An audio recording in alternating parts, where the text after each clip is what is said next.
watching us, the Mexicans. And I feel proud about represent Mexico. Viva Mexico, cabrones! Welcome to New Day with SSJ on Sports Radio 810 WHB. What in the wide, wide world of sports is going on here? Spartans! What is your profession? Are you not entertained? Are you not entertained? Is this not why you are here?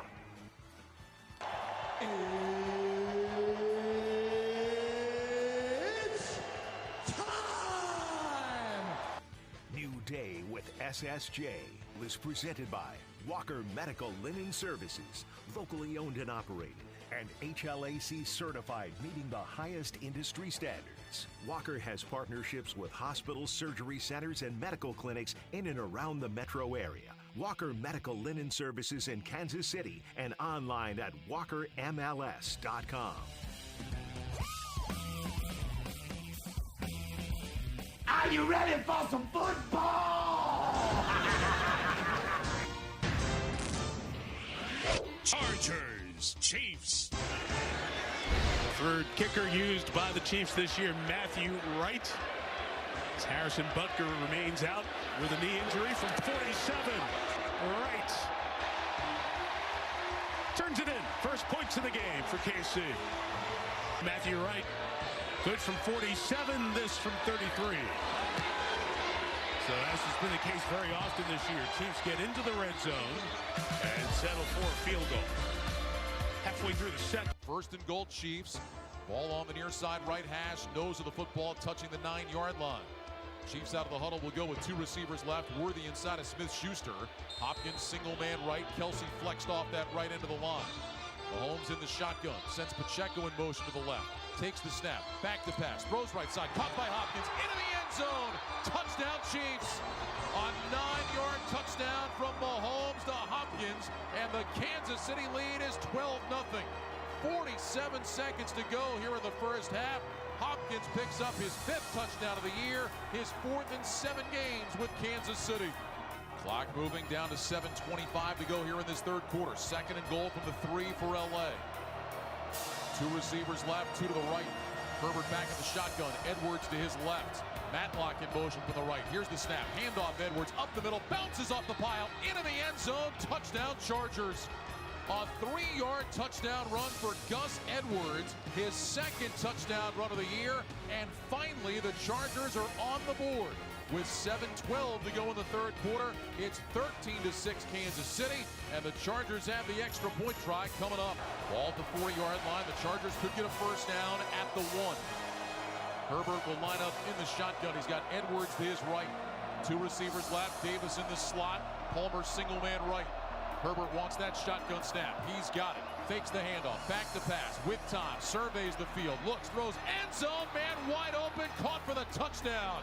It's Quentin Johnston. Herbert with plenty of time to survey the field. Finds Johnston. A 4-yard touchdown pass. And suddenly the Chargers have tied the game at 13. Bringing 5 with late pressure. Mahomes gets away. Jump pass. Caught in the middle for the first down by Xavier Worthy. Jasir Taylor's late pressure couldn't get there. And Worthy with the catch for the first down. Slot right, single man left.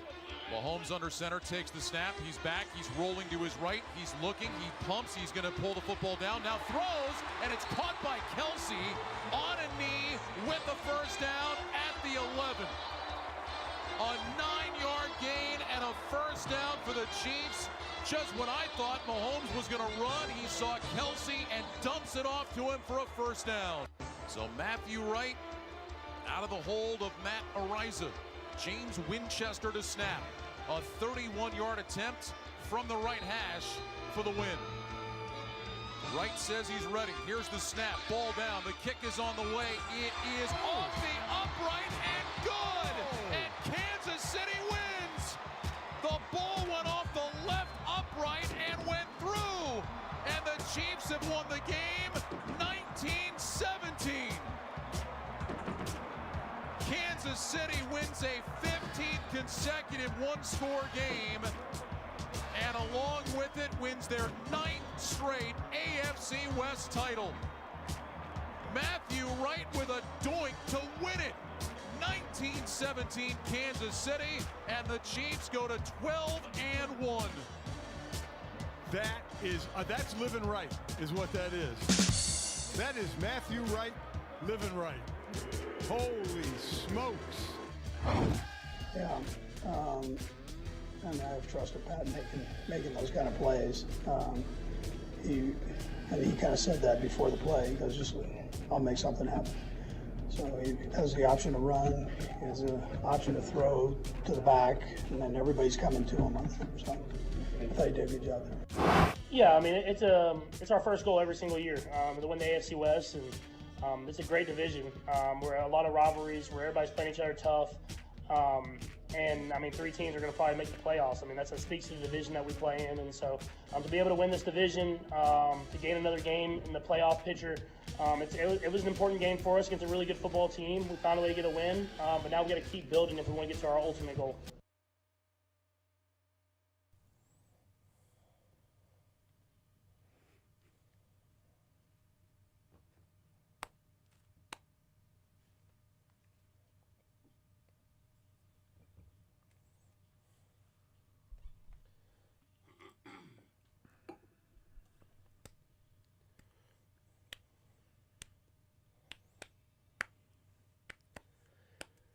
Good morning, Kansas City. This is New Day with SSJ on Sports Radio 810 WHB.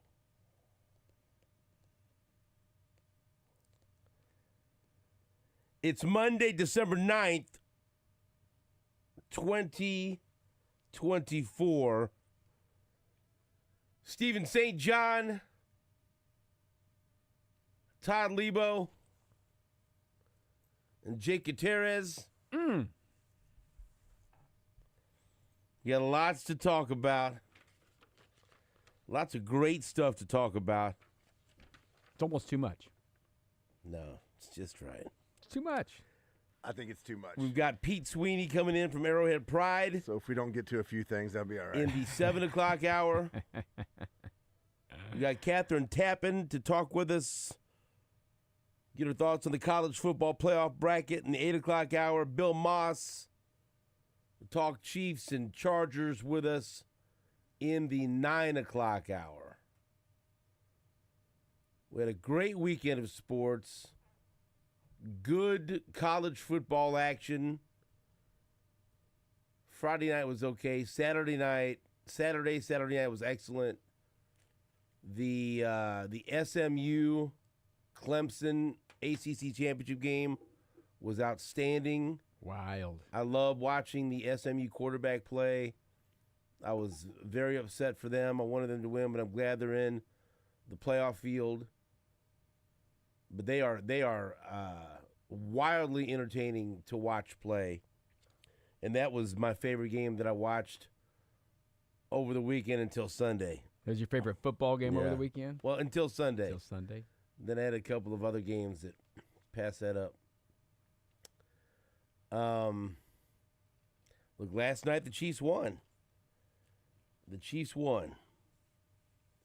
I scolded someone in the parking lot, too. A fan? I feel like, a friend. I don't know. By the way, Marco's parents, if you're listening, I'm sorry I was quick to go to my car because I was feeling it, man.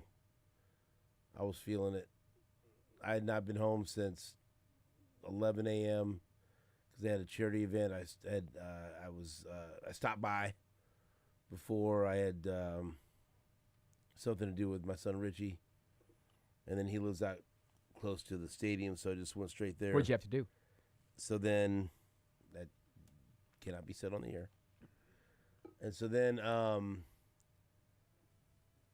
he is such an a-hole when you're trying to watch a game in the press box and he has his phone and he will tell you. Who, this guy right here? Yeah, oh, I believe it. 10 seconds before the play happens. I believe it. And finally I go, we did not do that during the Chiefs game. We stopped doing that. I did not do that during the Chiefs game. You do the Bills-Rams game. That was funny. I said, stop doing it. Why do you do that to yourself? It's just fun. Let's watch. I go, let's watch this. I said, here's the deal. I enjoy watching football play out. I enjoy watching this. I just needs to know. You know, would you like someone in the movie sitting there? Okay, he's getting ready to get shot. He's going to get killed in 10 seconds. No, you want to see it play out. And it was great. It was just fun to do that. Yeah, but it was great for you. I get it. I get it, Todd. You wouldn't like it, little brother. You wouldn't like it at all. And so, by the time I was done with the post-game locker room you ready to go interviews, home? Because you got to get up and do this. I was calculating, how much sleep am I going to get? Much to my dismay, the parking lot was still full. Well, can we get one game where people leave? No. More people stayed after this than any game this year. Any game. That's right. Okay, so you agree. Absolutely. When we walked out, what time did you walk out? Probably 15 minutes after you, because we still had a couple more podiums, and I had to get other stuff. So, yeah. Yeah. More people stayed, and not just I'm not talking about sitting in the cars, getting out the table and food and post tailgating. And you know what? It was a mild evening. It was nice. 11:24 is when I took a picture of the parking lot. Okay. And so, and I'm walking kind of zombie-like. I'm trying to go out to my car, and Marco, our former producer, his mom, hey, and I'm like, what are you doing? I said, I'm just leaving. I'm just going to my car. I'm going home. Going home. I gotta go to bed because I was just, and then the people, hey, he wants to go home, but I talked for a little bit. But then Marco's dad said something. Man, can these guys, win a game? And so many people said that to me, and I just looked at him. I said, don't take these for granted. Just all they do is win, no matter what. And so many people have said that to me. Can they just win a game by 10? I was like, what? We only want that for selfish reasons. Yeah. To get the parking lot clear. Like they just keep winning. You could pick this apart and make this as unenjoyable as you want. Okay? Who had a really awesome day yesterday? Josh Allen. He became the first quarterback to throw 3 touchdown passes and run for 3 touchdowns in one game. No quarterback has ever thrown 3 and run 3. That's awesome. They scored That's 6 beautiful. touchdowns. That's great. And the Bills also became the first team ever to score 6 touchdowns, have 0 turnovers, and lose. Okay? And so that was some beautiful football. And he put up some mind-numbing stats. In my league, he scored 57 points in fantasy. All these things, right? And guess what? They lost. Are you telling me is that what you want? Take the W. You want to see this? You want some pretty losses? Or do you want a team that just goes out there and grinds and wins? I'll take the wins, and I get it. They're flawed. But and they don't win the way you want them to, and you can't get hammered in the fourth quarter. You got to stay alert because the game's still up in the air. But at some point, just take a step back and say, you know what? They keep winning.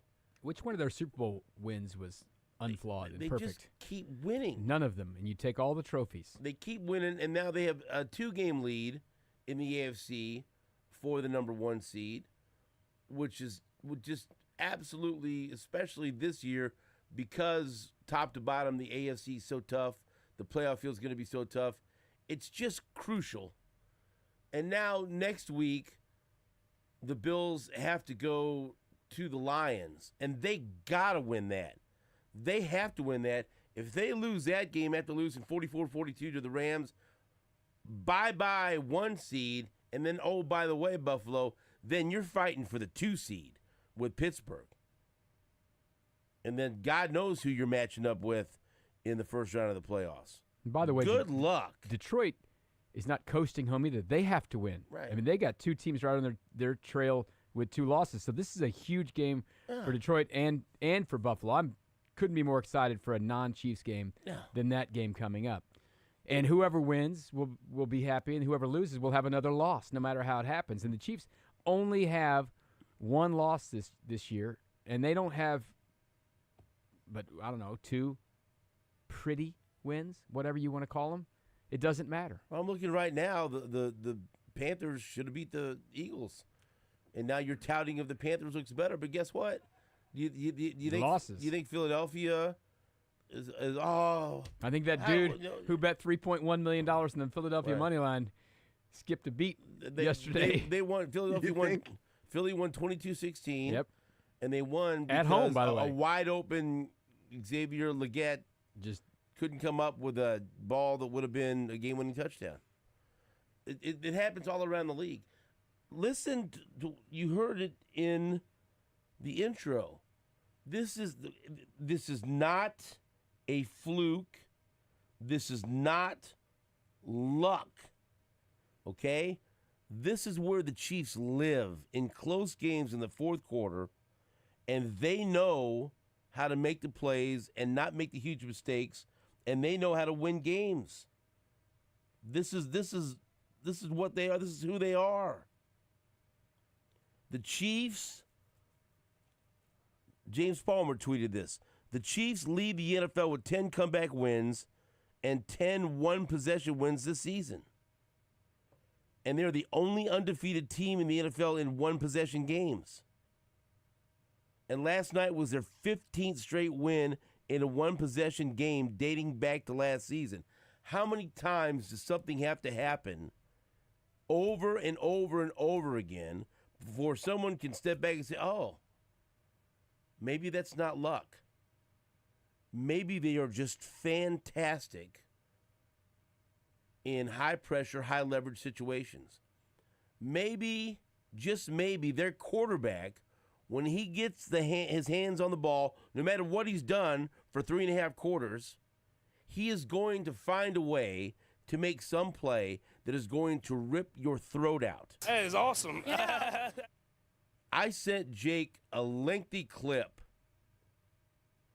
of the Chargers broadcast crew, and it sounded like they were each getting ready to throw themselves down a flight of stairs, watching the third down and being unable to explain why Travis Kelce was standing alone for multiple seconds waiting to catch a pass that essentially was going to salt the game away.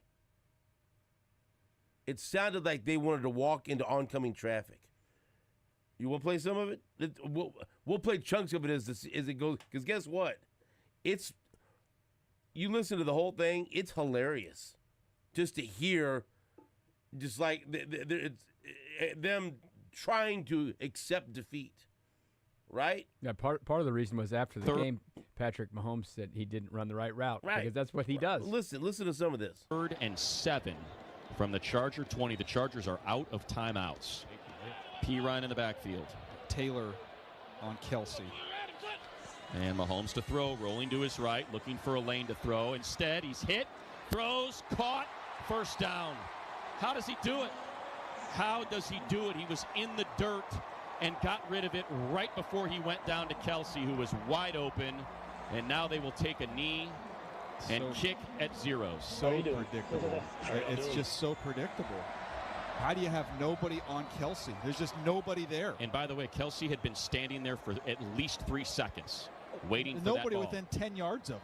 But, I mean, we were just talking about it off air. Like, Mahomes is going to roll out. You called it exactly off air. You said they will roll him to the right, and if there's nothing there, he'll just slide down. Instead, Justin Herbert will not have a chance to touch the ball again. It will come down. They'll center the kick on 3 runs and kick it as time expires. Yeah, to the leg of Matthew Wright. It's unbelievable, man. It's like I've seen this script. Dude, we've lived it for. Oh, that was great right there. He goes, we've seen the script. Dude, we've lived it. We'll go back to that. But it's great to hear a different perspective to me. But I'm just, and look, man. That's Daniel Jeremiah? Yeah, on the color. We've been there for all these games, covering these games. No, yes. I missed the Broncos. Okay. But this is what I will say. I can totally see why Buffalo and Denver and any of these other teams absolutely hate the Chiefs. because I've been in the press box watching it unfold. And I will tell you, even though I'm sitting here saying it's not luck, they've won 15 one-score games in a row and everything else, it is very difficult for me to wrap my head around the fact, and, okay, fine, I'll admit, there's some luck sprinkled in there, that Denver had a very manageable game-winning field goal, and it got blocked. The Raiders were in position for a manageable game-winning field goal, and they couldn't figure out a way to snap the ball to the quarterback. Chest doink. And then the Chiefs last night. And I don't like it. I don't like it. It's the right thing to do. It's the right thing to do, and I don't like it. I don't like settling for field goals. Because of what I'm scarred. Because of what I've seen, and it didn't happen to the team that I want to win, but I saw what happened to Denver. I saw what happened to the Raiders. And when you have a chance to score a touchdown, go ahead and do it and just get it done. I really, even though it's the right thing to do analytically, I feel like you're tempting the football gods when you're settling for a field goal like that. I hate it. I hate it until the ball goes through the uprights. And last night, the Chiefs could have kept pushing to get a touchdown. No, hey, you don't want to risk a sack. You don't want to risk a holding penalty, a turnover, all those things, right? But they're settling for a field goal with Matthew Wright. God love him. It's Matthew Wright. And I'm just thinking, I'm like, man, I'd be thinking about what happened to the Raiders, what happened to the Broncos. Those are other teams, but you just can't take anything for granted when you're kicking the ball, and it's the third different kicker you've used. And I talked myself into a frenzy. And we watched that kick, and as soon as he kicks it, in my mind, I'm like, oh no, because of the angle that we have. You can tell he hooked, I go, oh no, because it didn't. It was almost he tried to urge it. Like if you're a golfer, you're just trying to smooth one out there. You didn't swing very hard. You just kind of like, yeah. And I think maybe just automatically as I was, because I thought, you know what I mean. And that son of a gun, that football, hit the upright and went in. And if you're a fan of another team, if you're Buffalo, like, oh, come on, please. We lost. Come on, Chiefs, you lose too. Or anybody. You're a Chargers fan, whatever. You see that, and what do you think? What do you think with your minds? Of course it went in. We hate you. Of course it did. And again, just a smattering of laughter breaks out in the press box. Because, what else can you do but laugh? All at home, recently, we have seen what happened to the Broncos, the Raiders, and then the Chiefs at the end of a game, them unable to execute, and then the Chiefs settling for a field goal and doinking it off the upright, and it going in. Going in. Just like he drew it up. Oh, man. So, I mean, I don't know if you want to call it luck, great, but still, that's 15 in a row. One-score games, they just... The crazy thing is it's 15 in a row since last Christmas. I mean, that's so many close games. It'd be one thing if you won 15 in a row over 3 years or something. They lost 4 or 5 one-score games last year, too, by the way. I mean, they lost a lot of one-score games. And after Christmas, and they're not all built the same. Like the Bengals game was a one-score game because it was 8 points or something last year. They're not all built the same. This was a different kind of one-score game. That wasn't a doink. That was a dong. Absolutely. We'll take a break. And I was already playing with house money yesterday. Because, I did not have any expectations of Mizzou beating Kansas. Let's talk about that next with Jake. And Mizzou beat Kansas in basketball. Basketball. You talking basketball? No. When's the last time that happened? No. 2012. Mizzou beat Kansas in basketball. Last time it happened. No. Bad Jake was bad Jake. That's how long that's been. Bad Jake was real bad on that day. It was bad Jake. Bad Jake. What a day yesterday. What a day. What a day in the sun for me. It's pretty good. And the competitive pricks Looking good? They clinch the victory, win the division, and win the 1 seed. The competitive. You want to talk about a miserable guy to sit there and watch games with? Yeah. This guy sitting there the whole time talking about his fantasy team, about how he didn't play Matthew Wright. Right. I didn't play Matthew Wright. I played Tyler Bass. I'm stupid. And I started D-Hop over Rashad White. Tyler Bass got a lot of extra points. He's a competitive prick. Still won. We'll take a break. Back after this on WHB.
I thought he did a good job. I mean, there's little things here and there. I mean, he's still learning the playbook. So, he knows how to pass protect. That's the easy part. He knows how to run block. But the pass-off games with new guys, to know where he can kind of cheat and kind of get subtle cues on my cadences and stuff like that. And he truly is just out there playing football and just one-on-one reps. And he did a good job today. I mean, obviously, I'll go back and look at the film, and hopefully we get him back out there soon. But, I mean, to play all those snaps right off the ACL injury, I was proud of how he fought.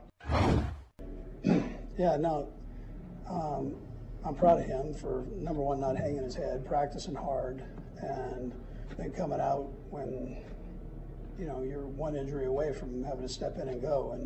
And then he did a nice job, and he had stayed up on all of his stuff, the mental part of it. He had stayed up on it and was sharp once he got in there.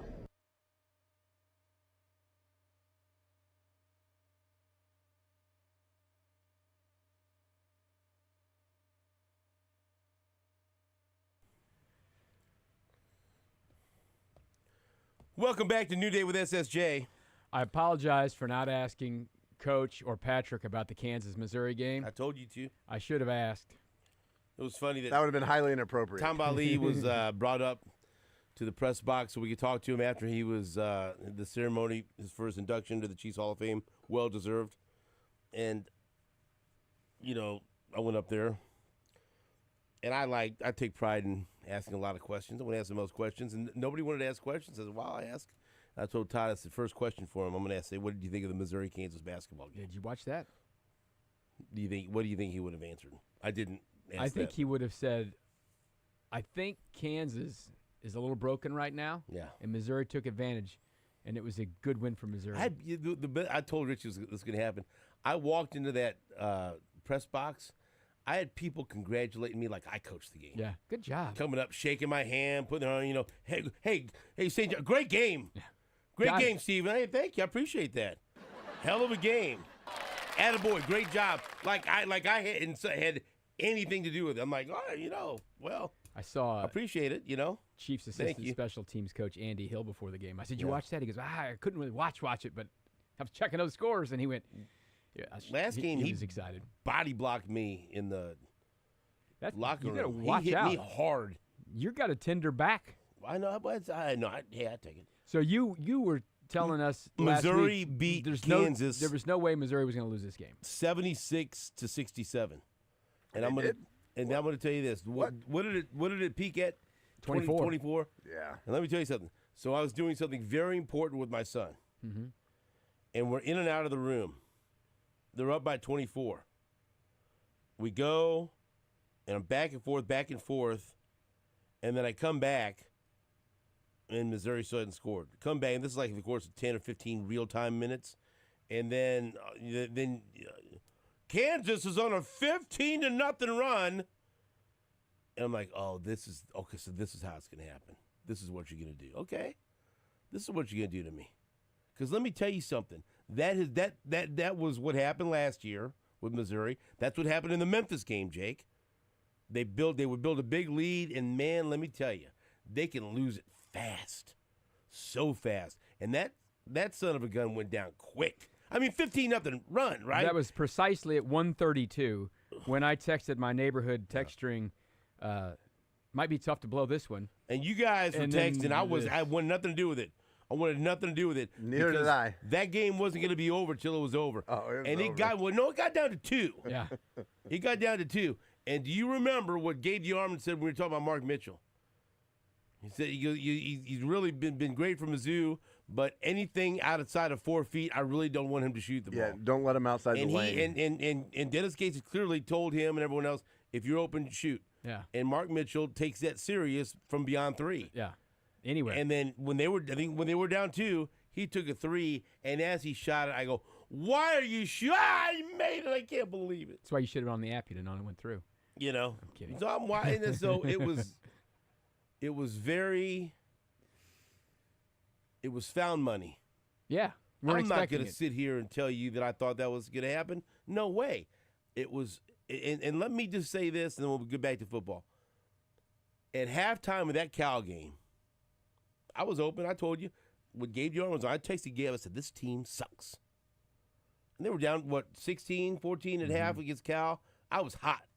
I said they're going to steal my joy in watching, but before they even get to the Kansas game. You suck. And then in that second half, I don't know what happened in that locker room at halftime of that Cal game. They came out and played one of the best halves they've played under Dennis Gates in that second half to beat Cal, got confidence somehow, and they came out and they played a hell of a game. From halftime, the second half against Cal, and this game has changed a basketball season so dramatically for Dennis Gates, for that team, for the fan base. I went from, at halftime, texting DeArmond and saying this team sucks, to now I demand that they be ranked. They better be. I demand that they be ranked, and I fully expect an appearance in the NCAA tournament. I went from days ago, is Dennis Gates going to survive this year, to now I demand that they be in the top 25, and not only will they make the tournament, what seed are they going to get? That's what I want to know. This is going to be, there'll be a double bye in the SEC. No, but seriously, that's how quickly that changed. It's wild, man. Because after they played Memphis, they played 6 teams that it didn't didn't matter who how they beat them, or they had to beat them because they're terrible teams. And they don't have much till they'll play Illinois. Yeah, but even Cal, I don't know what Cal is. Okay, they came back and won. They hadn't beat the team that was ranked number 1 since 1997. Mm-hmm. This was Tate. It changes everything. It changed everything. And now I care. Hey, when's the next game? Let's go. Rough week for Kansas, though, Jake. Hey, what's going on with him? Now I'm making phone calls to my people. Hey, what game can you have me down for? I'll be your guest. What game do you invite me to, Mark? If you're out there, me and the family could come to a couple of basketball games. What games would you like to have us at? Is that Wednesday, February 12th against Oklahoma? I put a soft 8 invite. 8 o'clock at night. I made a soft invite out to Leabo. Let's go see a little Mizzou, Oklahoma basketball. Wednesday night at 8 o'clock is a little late. So what? Jake can host the show by himself the next day. Sure I can. Take some gear to the Stony Creek Inn in Columbia. Wow. What about Kansas, though, Jake? What about them? Rough week. Yeah. Alarm they'll bells? Bounce back and they'll be fine. No, they'll be fine. I mean, it's December. This happened, I don't think Bill minds losing a game here and there. No, he doesn't. I don't think he wanted to lose both of these. They're teaching lessons for him. I think they'll be fine. I mean, they'll get it sorted out. I can't believe that Jake said the answer is for DeJuan Harris to shoot more.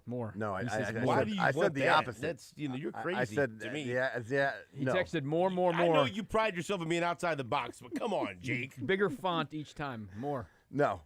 How many times did you turn it off and say you weren't turning it back on? 3 different times. 3 times? Yeah. And did you turn it off before the court storming? Yes. You weren't going to watch that? 50 seconds left as I'm done. Done. As soon as Missouri went to red the line. zone. Yep. Back to red zone. And I turned that game off probably more than 3 times, honestly. Bill Self said it, and so I'm just regurgitating what Bill Self said, and it was true. Tamar Bates was the best player on the floor. He was great. Yeah, man, he was. Good for that kid. Casey Piper High School? I believe so. For a while, right? Then he went to one of the. You always got Well, that's just the way it works if you're a good 29 player. points. All right, then. Wild. Did not see that coming. No, but you know what? Found money, dude. Jake is an It made me audio happy. technician. It made me happy. As someone who is in charge of the ones and the zeros on the turntables. At the end of the game, you were not watching this part. I was they had not. Tamar Bates on the headset. Oh, yeah? While they played Mr. Brightside again for all the people on the court. There were a lot of F-bombs that was presented to the viewing audience. Just no way to get the audio down when they get to the chorus. There's nothing they can do. Yeah, well, I was telling my wife the second I heard cable television, the second I heard them start Mr. Brightside, I said, this interview is not going to be over by the time they get to the chorus.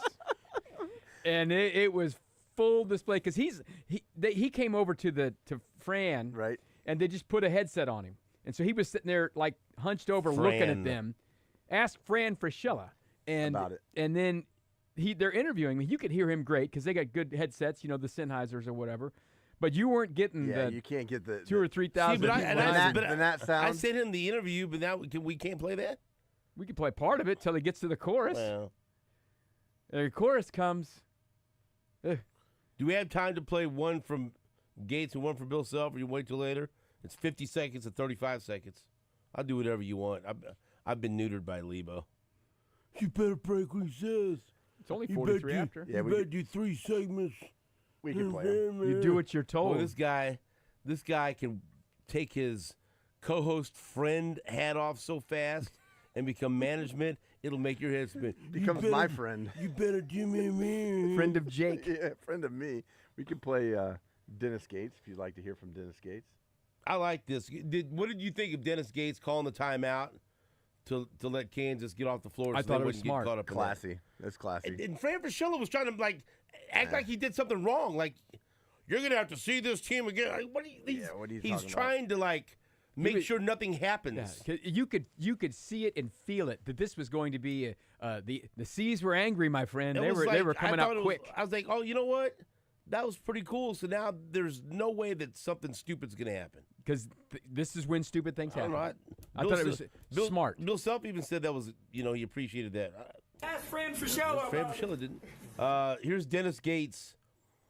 He said he got mad when the PA announcer told fans not to storm the court. Here's Dennis Gates after the game. I got upset at the table for making an announcement to tell our fans not to rush the court. You got to be kidding me. I was about to, in game, take the mic and say, rush the damn court. For real. And I just think they deserve that moment. What I wanted to do in that moment was take the perspective on and see what it looked like and observe people enjoy what took place.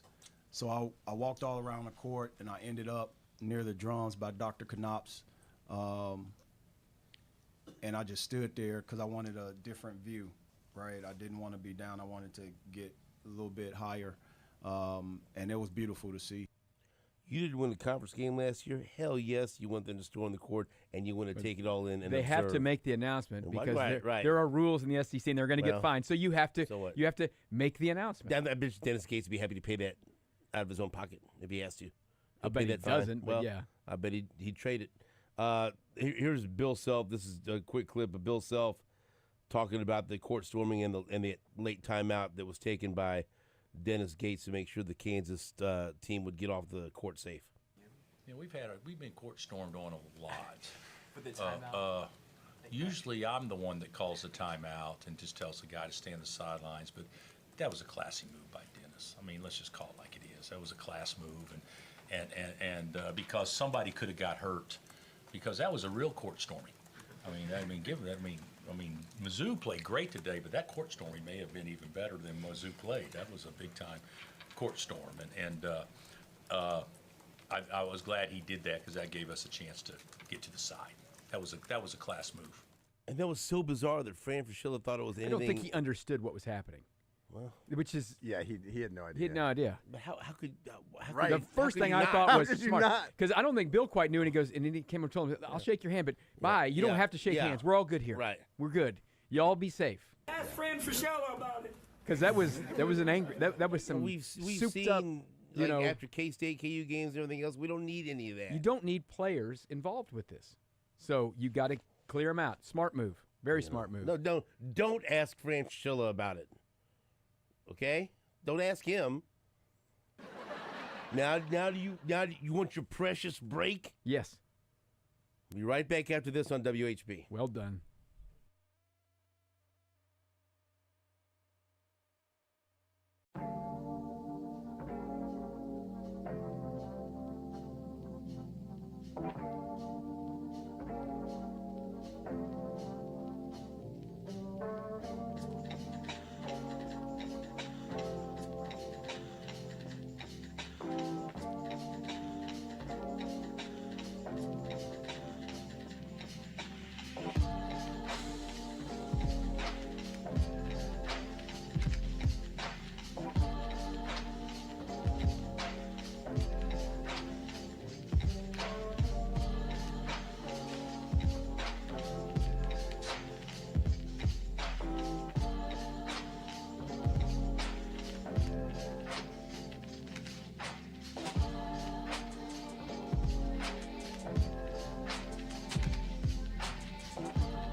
in interviews with Wanye Morris, that's actually a really good one we'll play later.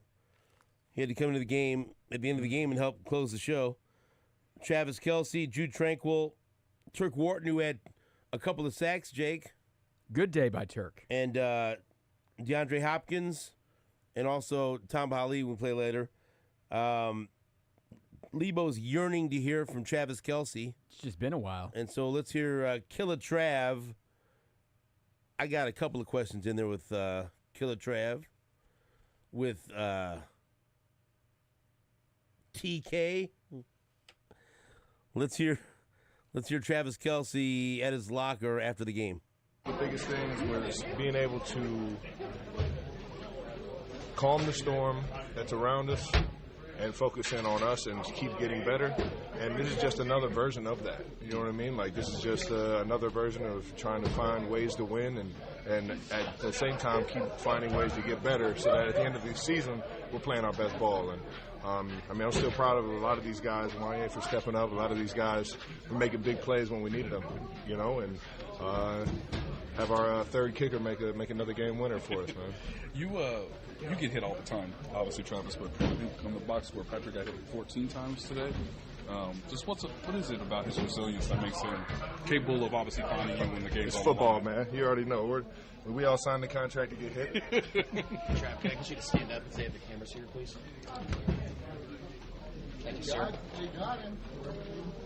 Does it feel comfortable, I guess, in some ways, that 4 minutes left, down by 2, you guys know exactly what to do? I think it's more so,